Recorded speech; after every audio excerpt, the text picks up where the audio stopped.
தளபதியை பார்த்து டிஎம்கே காரங்க எப்படி காப்பி அடிச்சிருந்தாங்கன்னு சொல்லிட்டு நிறைய விஷயம் பார்த்துருக்கோம். அதே மாதிரி இப்போ ஒரு தரமான 3 சம்பவம் வந்திருக்கு ரீசெண்டா. அது என்னன்னு சொல்லிட்டு தான் இந்த வீடியோல பார்க்க போறோம். இந்த லிஸ்ட்ல 3வது இடத்துல இருக்கிறது தளபதி சொன்ன ரொம்ப ஃபேமஸான இந்த விஷயத்தை 234 தொகுதியிலும் இந்த விஜய் தான், அதாவது உங்க விஜய் தான் உங்க சின்னம். முதலமைச்சர் ஸ்டாலின் ஒரு வார்த்தை கூட மாறாம அப்படியே சொல்லுவாரு. அப்படி என்ன சொன்னாரு நீங்களே பாருங்க. 234 தொகுதியில தலைவர் தான் இந்த ஸ்டாலின் தான் வேட்பாளர் நினைச்சு பாருங்க. இந்த லிஸ்ட்ல 2வது இடத்துல இருக்குது. இப்ப ரீசெண்டா திருச்சிக்கு தளபதி வந்திருக்கும் போது பாட்டுலாம் பாடி பிரச்சாரம் பண்ணாரு. அந்த விஷயத்தை எல்லாருமே பார்த்திருப்பீங்க. மேரல்ல போகுது ஸ்டேட் எங்க விசில் சத்தம் கேட்டு. அதே மாதிரியே பண்ணணும்னு சொல்லிட்டு முதலமைச்சர் ஸ்டாலினும் பாட்டு பாடி இருப்பாரு. அதை நீங்களே பாருங்க.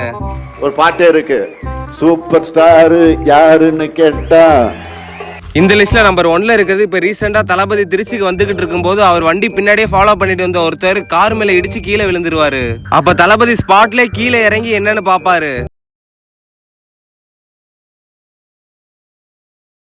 அதே மாதிரியே நம்மளும் ரோட்ல இறங்கி வீடியோ வைரல் பண்ணு சொல்லிட்டு ஒருத்தர் பண்ணிருக்காரு. அது யாரு, அப்படி என்ன நடந்துச்சுன்னு சொல்லிட்டு நீங்களே பாருங்க.